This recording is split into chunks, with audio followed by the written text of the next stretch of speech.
We've plenty of sci-fi films that look at this sort of dystopian future.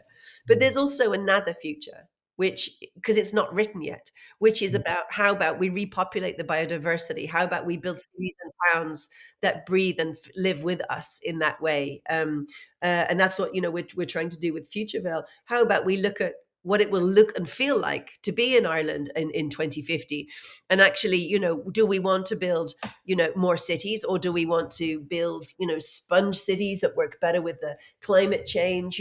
We've plenty of examples around the world. There's the woven city in Japan. There's amazing examples of this: Singapore, the UAE, Sweden, the Netherlands. Many, many, many examples of places where they've nailed it. They've absolutely gone, yeah, in terms of human flourishing, climate change, environment, carbon emissions, and society. They have nailed it in a way that, people say this is a phenomenal place to live. But there's a certain number of corresponding factors to each of those. One of which is technology being leaned in and used more to solve the problems that we're currently facing rather than to make stuff for profit. Dr. Lollie Mancey, you are very welcome to the Inner Entrepreneur podcast. Thank you for having me. Oh, it's an absolute pleasure to have you. Everywhere I look these days, on YouTube, LinkedIn, wherever, Dr. Lollie Mancey is appearing. Isn't this true? You are really, aren't you? You're having a moment. And everyone, I suppose, I'm going to say it's the hot topic, but everyone seems to want to talk to you about AI. Yeah. So it seemed appropriate to that I would research you using AI. So the other day I went into Claude. You familiar with Claude? It's indeed, yeah. Yeah. So I don't know how it compares to ChatGPT, but I was playing around with it. So I just put a little message in. I said, I'm interviewing Dr. Lollie Mancey on the Inner Entrepreneur podcast. Who is she and what should I ask her? And I thought, wouldn't it be fun to tell you what it said? Absolutely. Let's see if there's any surprises. No, then we'll fact check it to see how accurate it is. Because I'm very, very cautious. And I did this a while ago for a guest of mine who I knew had written 3 books. And I was familiar with her 3 books, thankfully.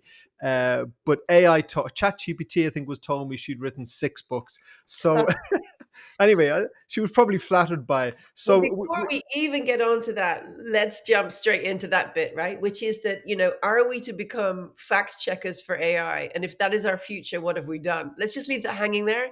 And then you can tell me what you found. Well, you're going to, well, I mean, I found it. I don't know how true it is, but you can tell me. So, but the first thing I would say about Claude is he likes you. I mean, I'd love to talk about your AI boyfriend at some stage, but Claude has the hots for you. He's selling you up. If there's a job going, you're getting the, maybe this is why I see you everywhere at the moment, because Claude is writing your CV. Maybe that's it. That's a really interesting angle, that I'm being amplified by a supportive AI. Well, I suppose AI. A couple of weeks ago, I went to see the latest Mission Impossible movie. I don't know if you've seen it. Oh, yeah. With my son, who's an absolute movie buff, where this AI is effectively taking over the whole world. So now what I'm seeing is going on is Claude is conspiring to take over the whole planet and wants people like you to go and tell the world how great AI is. So that's until I start critiquing Claude, and then I'll just sink lower and lower. Well, your signal will start breaking up, and your PC will crash. So it says, "Can AI cancel us?" That's another really good topic for a podcast. We're gonna find it very short. Yeah, the views will start going down on my podcast. No one will be listening anymore. The algorithm won't pump it out on you. So here we go. Dr. Lollie Mancey is a visionary anthropologist, an AI ethicist, a serial entrepreneur who stands at the fascinating intersection. I love the words AI chooses. The fascinating intersection of human culture and technological innovation.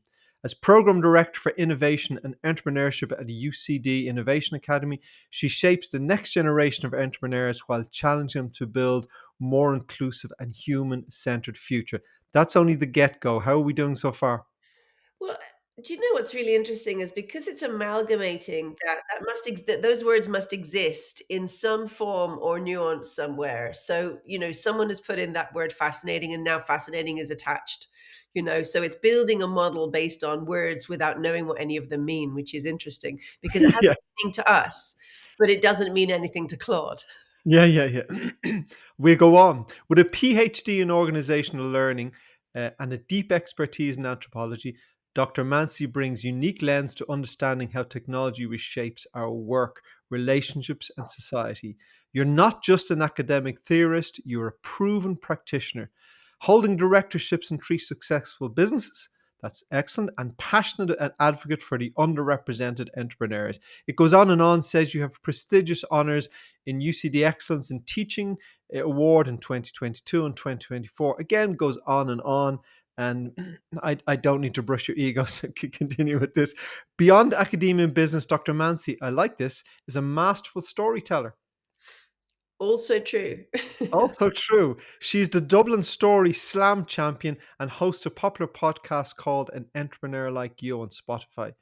Well, She I was the champion in 2018, but I don't think you get it every this doesn't continue. It's a 1 year thing. And the other thing about the businesses is they've been lost and regrown since COVID. So, I mean, it doesn't account for the malleability or the change. It's just these are hard facts, but they might not be true right now.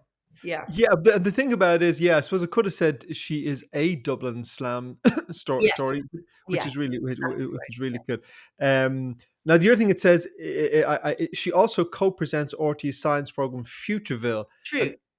true, I didn't think that had aired yet. Yes, it came out last November. It came It's out on the last player November. still, and we're just about to do the second series this summer. Okay, So Futureville 1 and 2. So the first one was how does Ireland or what could Ireland do? And the next one is how does it do it? How do we? okay.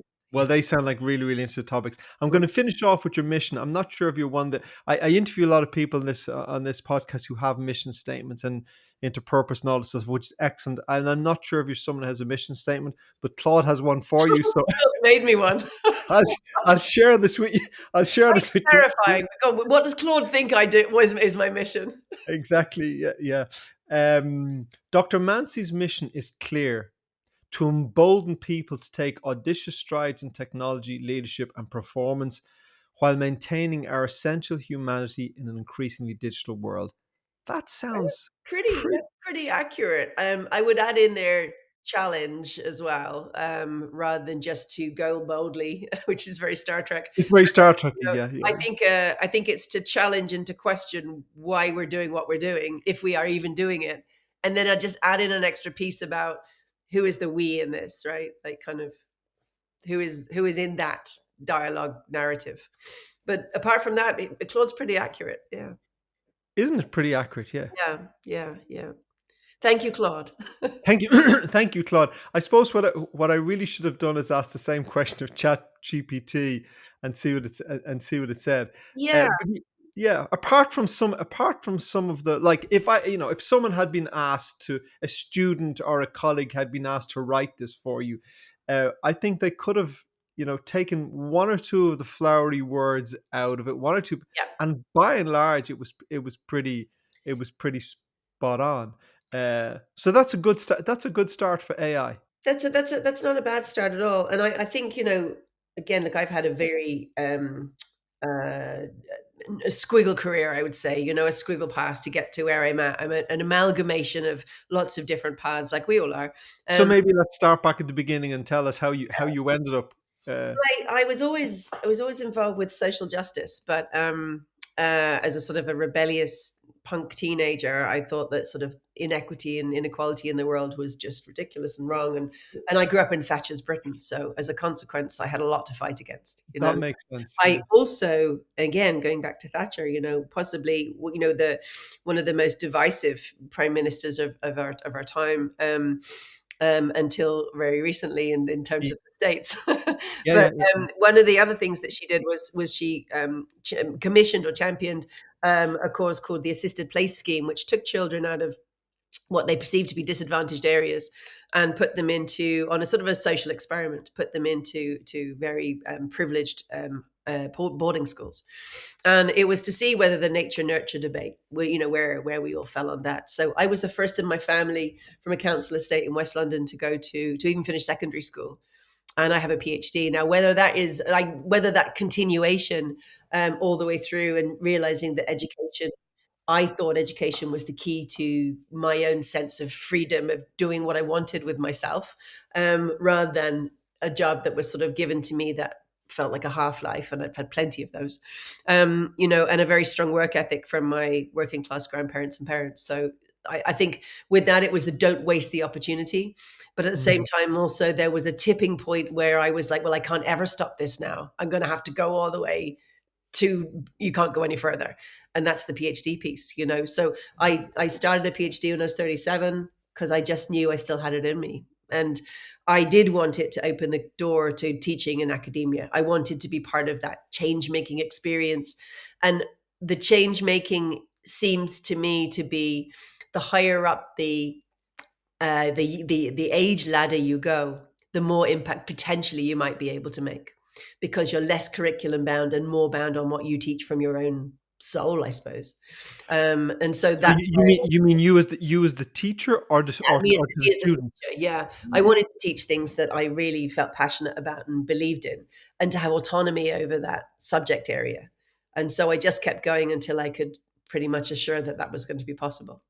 I think also possibly as you get older, maybe you've less to prove as well. So you more teach from, I'm going to say the heart, but you more teach from what's passionate to you as opposed what you think someone else would approve of you teaching. Because maybe you care less as you get older. I certainly do. I think it's tinged with that, but it's also a little bit of a legacy piece, which of course can have ego in it, which is that, I want to be remembered for, Mm, and I joined the Innovation Academy 7 years ago in UCD because their mantra is transformational education. And I was mm. like, right, if that's what you're doing, let me have a look at that. And if, and can I be a part of that? And then can I redesign what I think that looks like?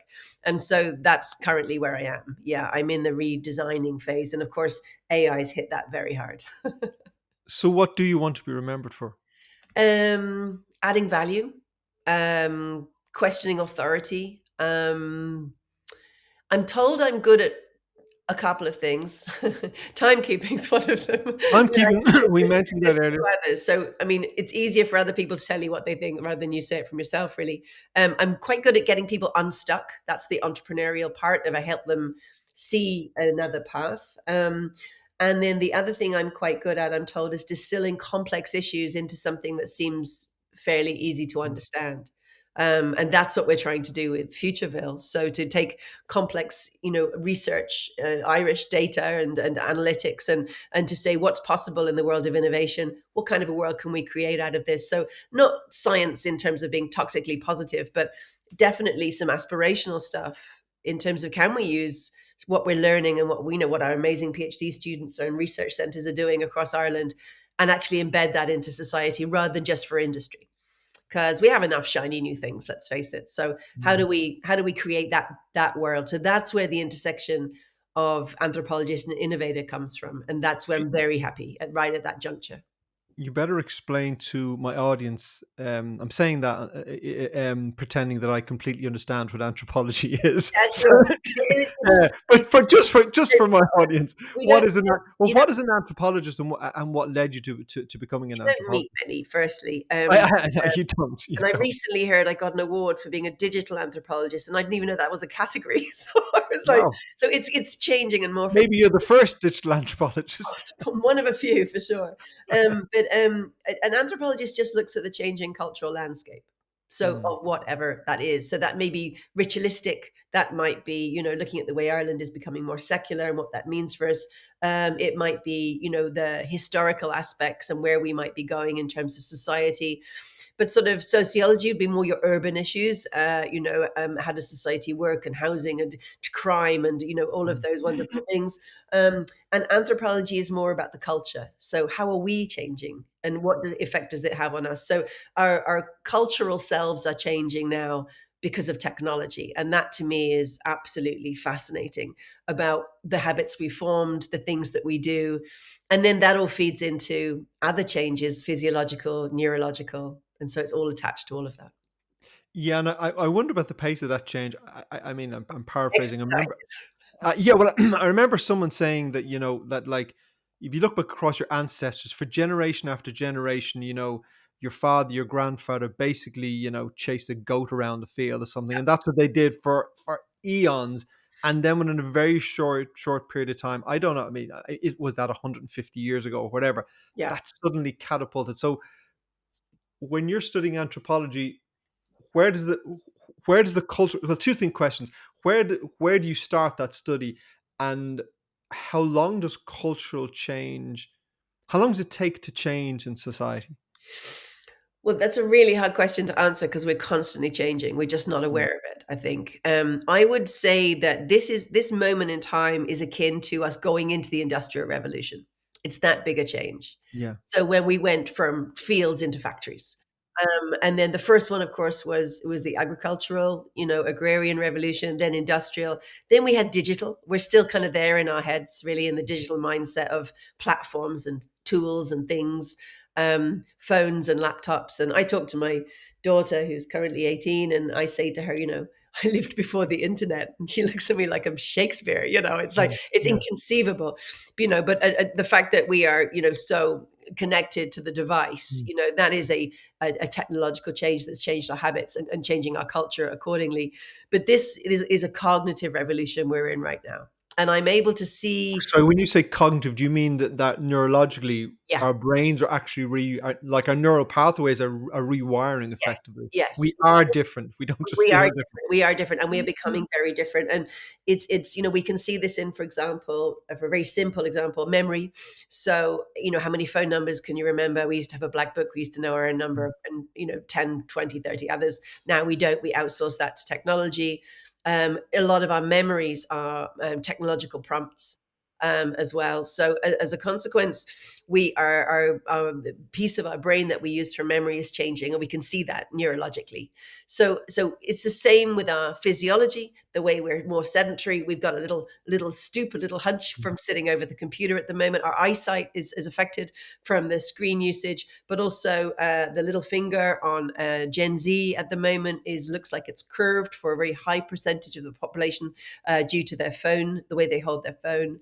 So that's, these are very simple changes that we could see, but culturally and neurologically, we are adapting to the new situation. Now, what I'm trying to look at is 20, 30, 40, 50 years down the line of what could that look like for us.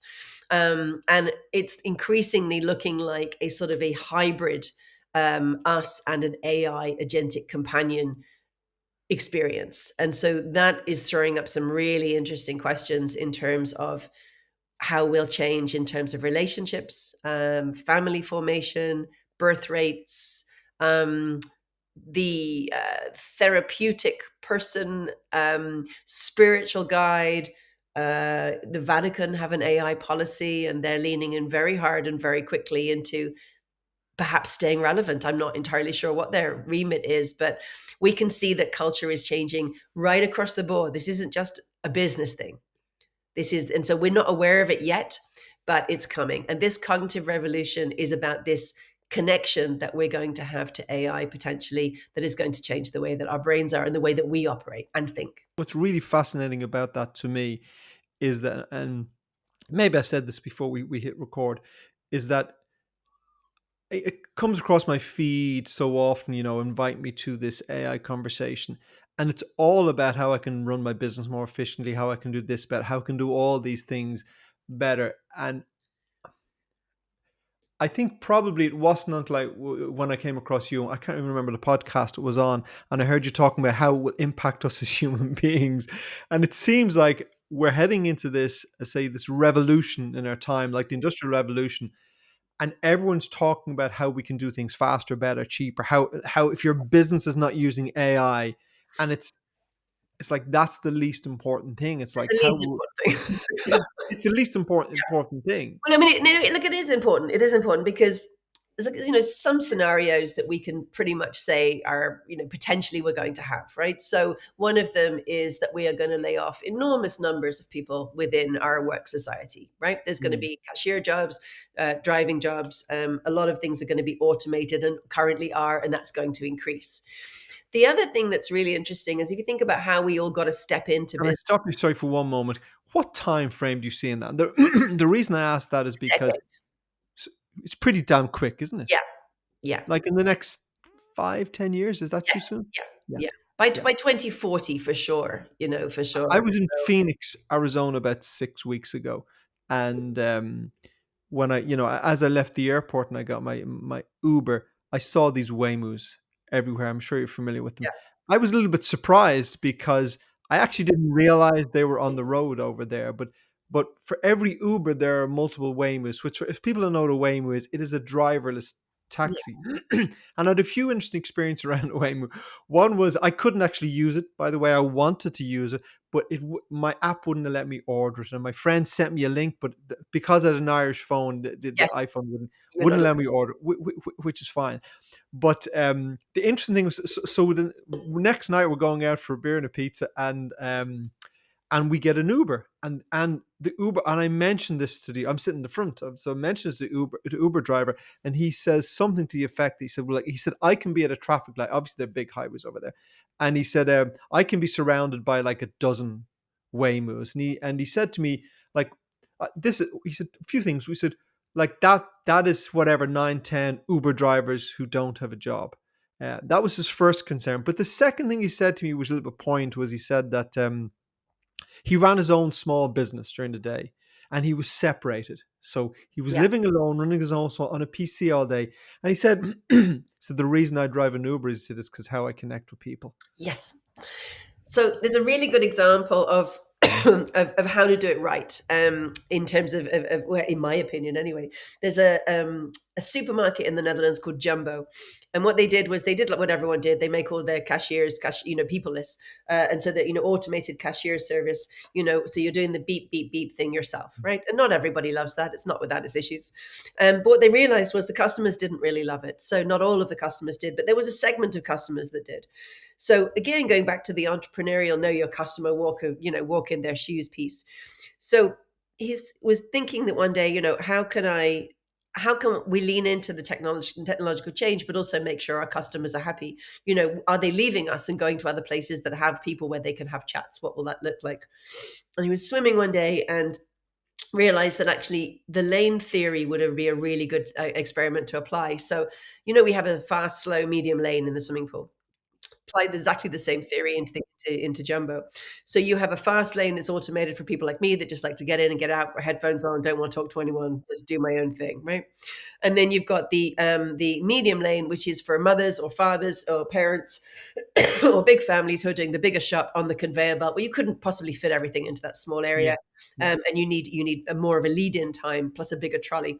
And then you have a slow lane for mainly older people who wanted to chat, take their time, maybe retired, maybe this is the highlight of their day, chatting to their, Yeah. like their post office person, or going to Mm. the pub, or we've loads of data on elder loneliness, people going to charity shops to have conversations, all of those things. So by having the three options, now you've really nailed it, because you've nailed your three customer segments. And so I think it's using technology in a way that doesn't actually detract from us as human beings, because the sociability aspect is so important, in fact fundamental, as we move forward.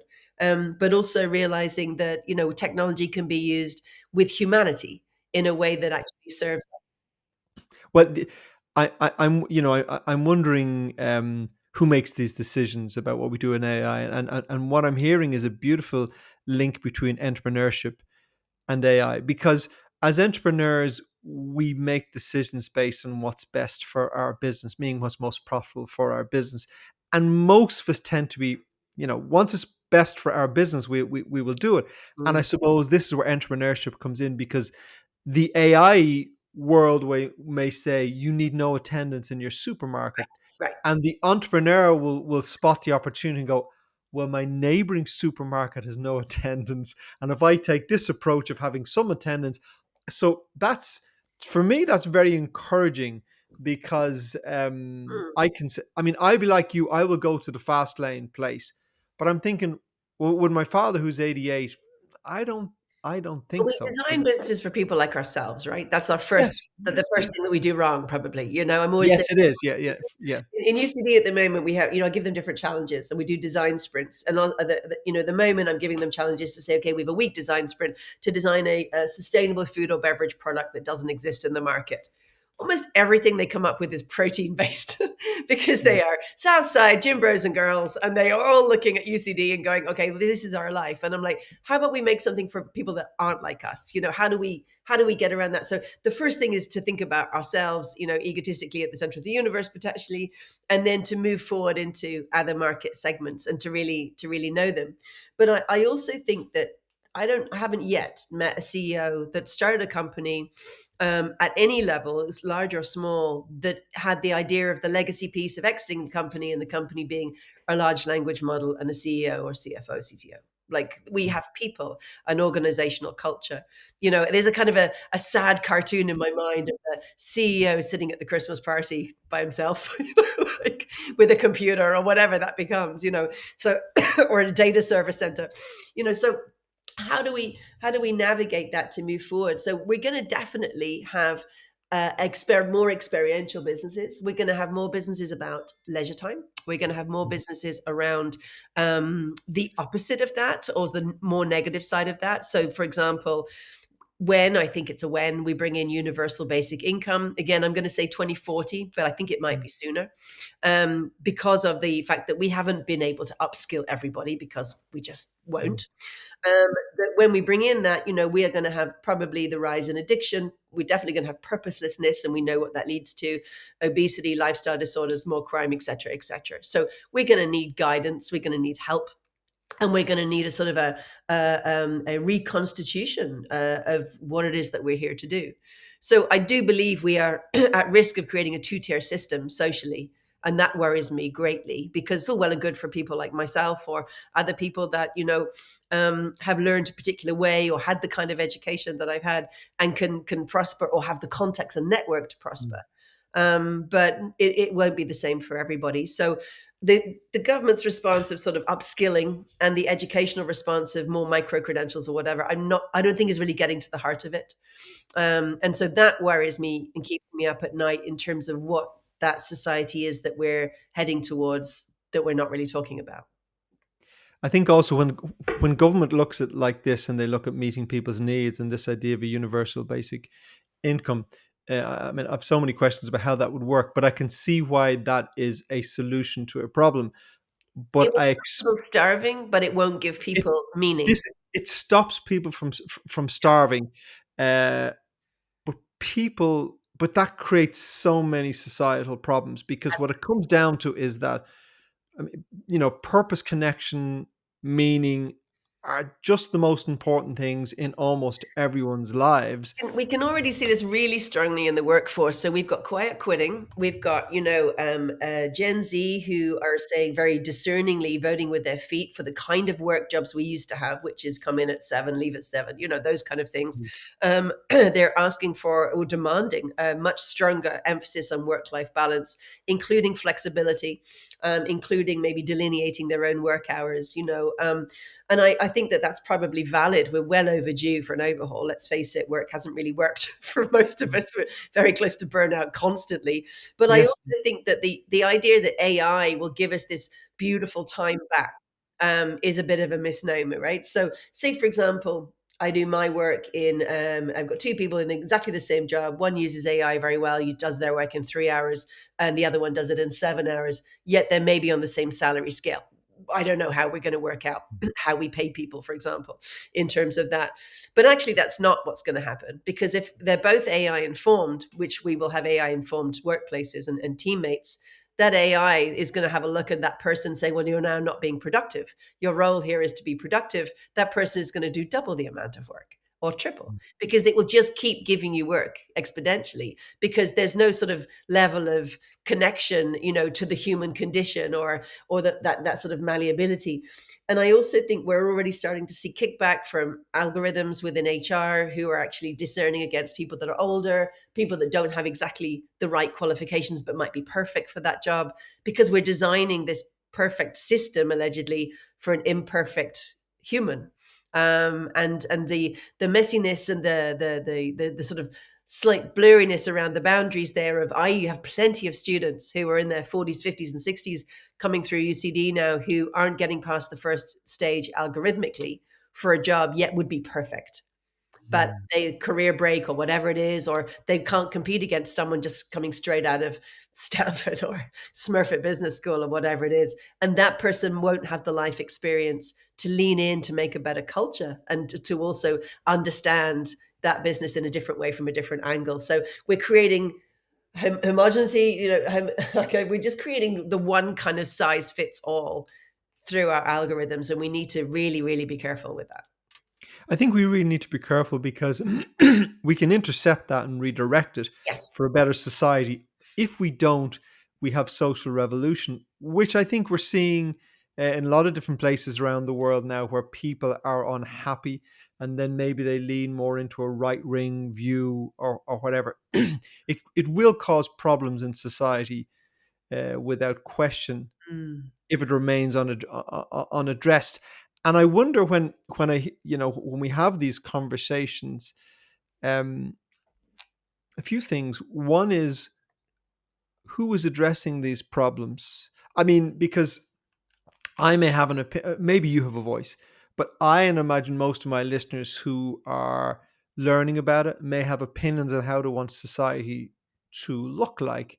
Um, But I have a vote, but I don't know if I don't know if I personally really I can talk all I want, but Yeah. how much impact do I have, or even do you have on like, are you seeing I suppose what I'm saying is, are you seeing the inevitability of this, or are you saying this is possible unless we head in this direction, and then how do we go about turning the ship in that direction? The second one. I mean, so this is it is definitely a possible future. And then there are, what you hope is that we understand how people are feeling. And that was part of when we started making Futureville. It was like we did sort of this town hall assembly of, what do people want, Mhm. and what does Ireland 2050 look like to you?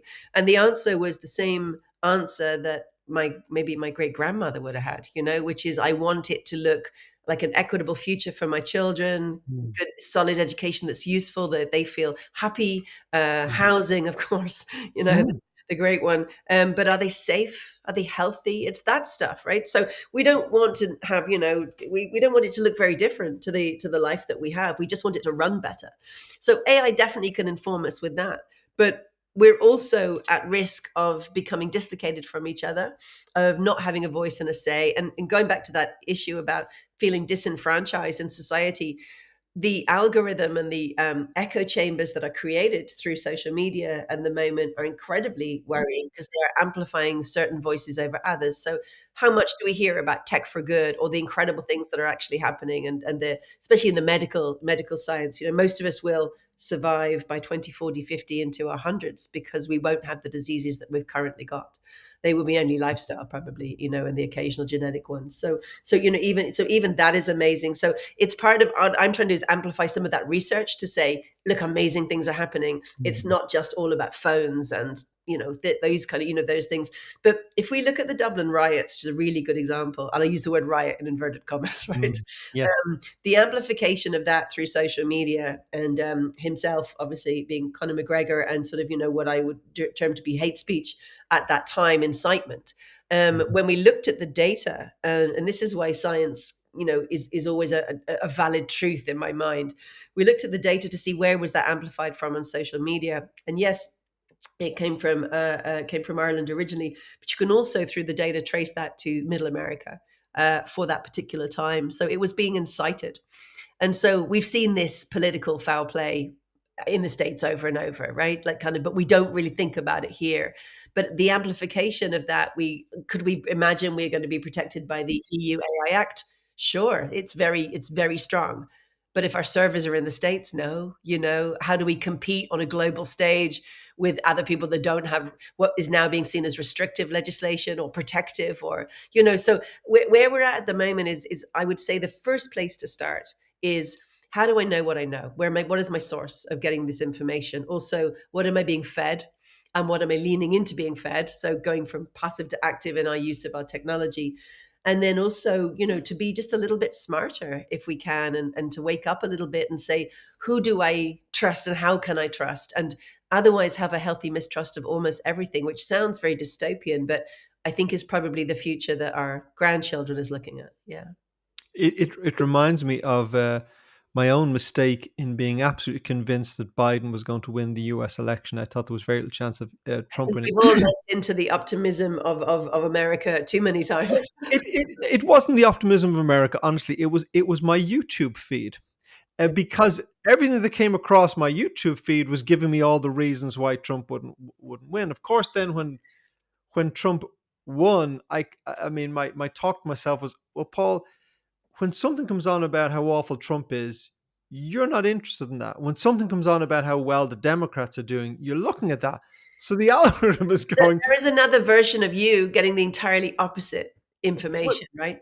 this this is the absolute point. So I had to realize that I am just, it's self-selecting for me, and we don't know the truth. But It I'm wants reminded to please you as well. It wants to please you in some weird way. So a bit like Claude, like it wants to give you the information that you want. So as a consequence, you're going, okay, show me how the world is. And it's going, okay, it looks like this for you because this will make you pleased or yeah. happy. It's confirming all of your biases.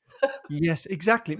So the reality of it is I had to realize is that I I don't currently have a way of seeing the world as it is. I only have a way of seeing the world as I am. Even that is a perfect realization. Starting from that point Yeah. is a really good thing, because that's the wake up. That's the okay, I see the matrix as it is.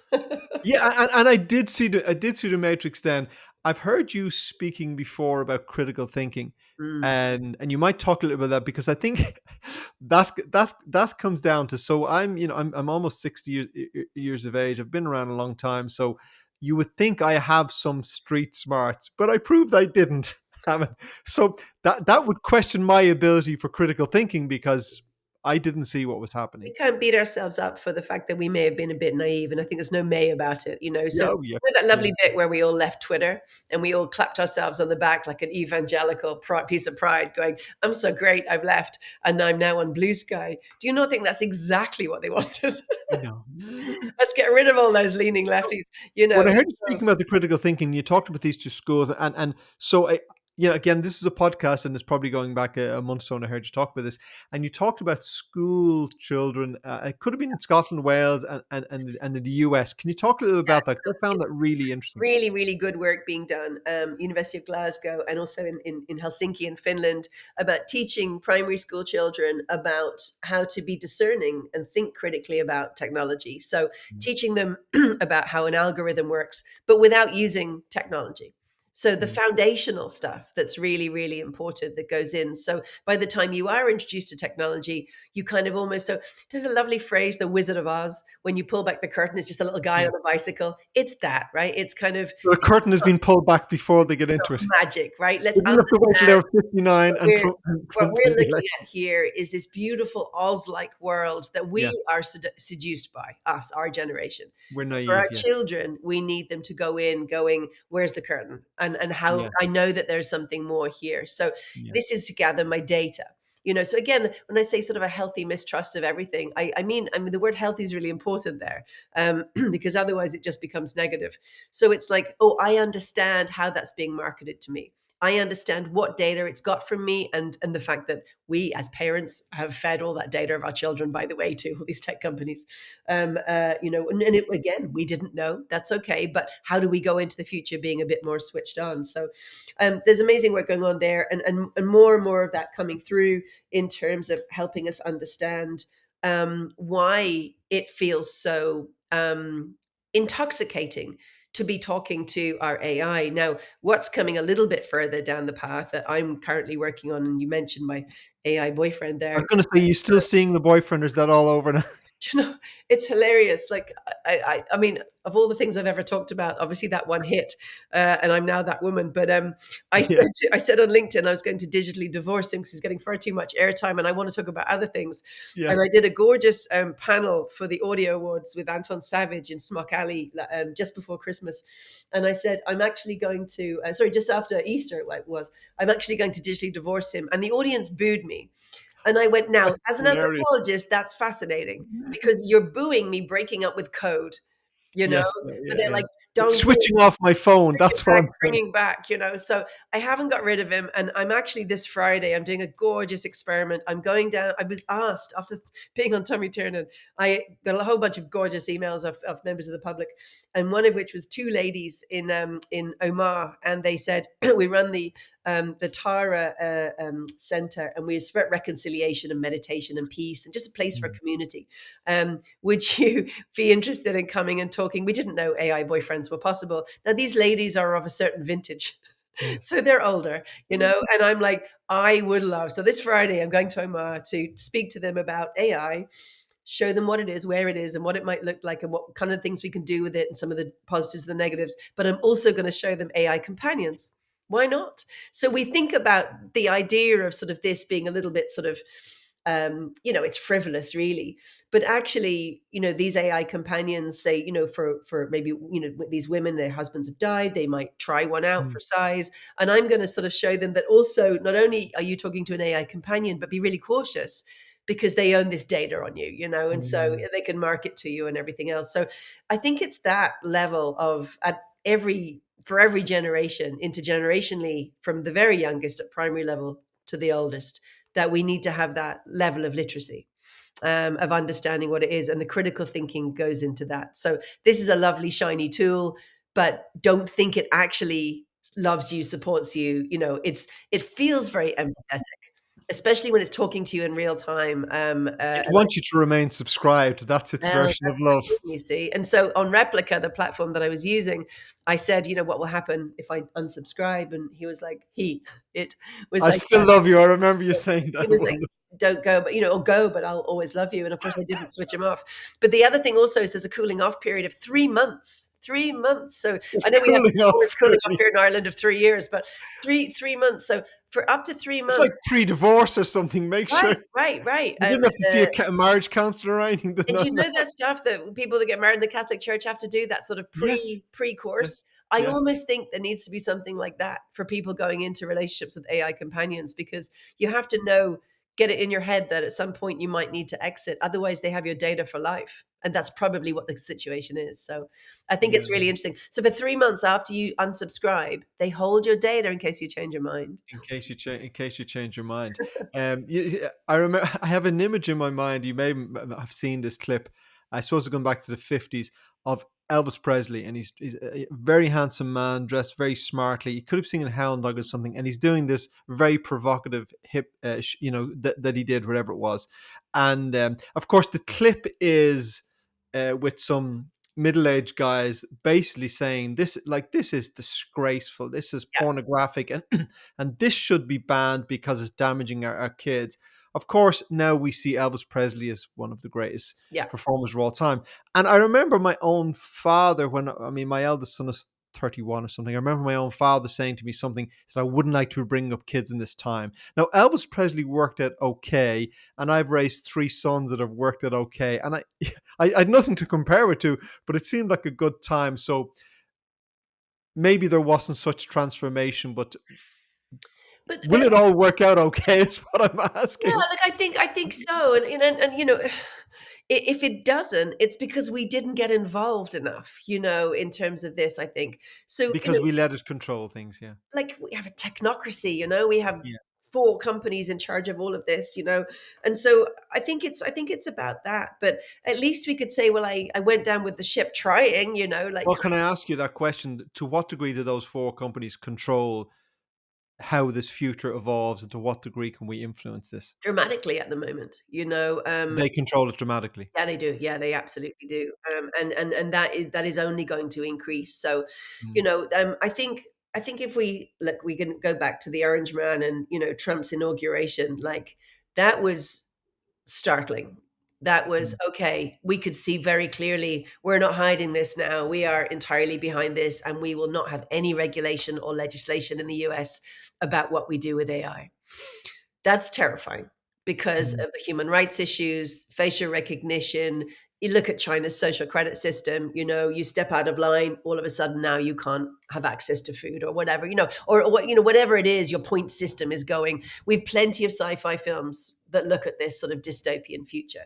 But mm, there's also another future, which, because it's not written yet, which is mm, about how about we repopulate the biodiversity? How about we build cities and towns that breathe and live with us in that way. And that's what we're trying to do with Futureville. How about we look at what it will look and feel like to be in Ireland in 2050, and actually, do we want to build more cities, or do we want to build sponge cities that work better with the climate change?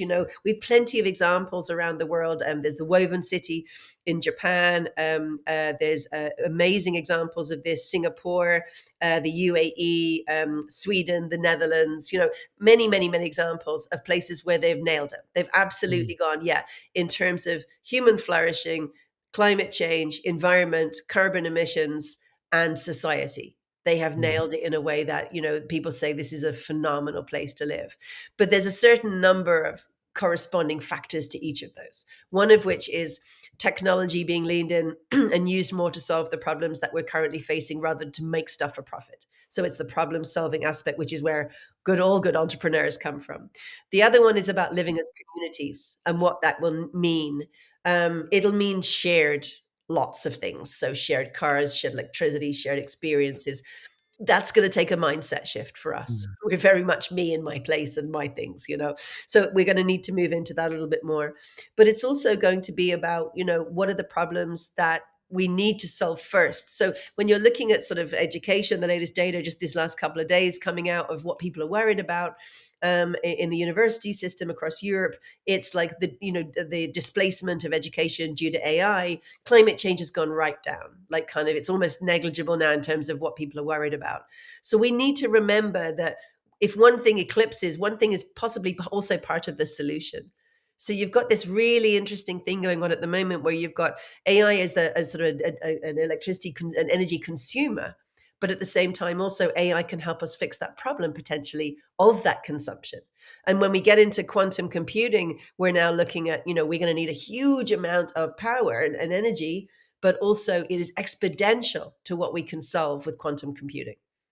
And so I see this playing out at the moment. We're just at that very first starting line of all of this, of what it'll look like. So it depends whose voices come out and who's leading this and who comes to the fore in this. And my call is that for everyone to go from a passive to active, understand mm, what's happening, get yourself literate. There's a beautiful piece called The Essentials of AI. It's just look it up on Google. It's the University of Helsinki's piece they used for the whole of Finland to become AI literate.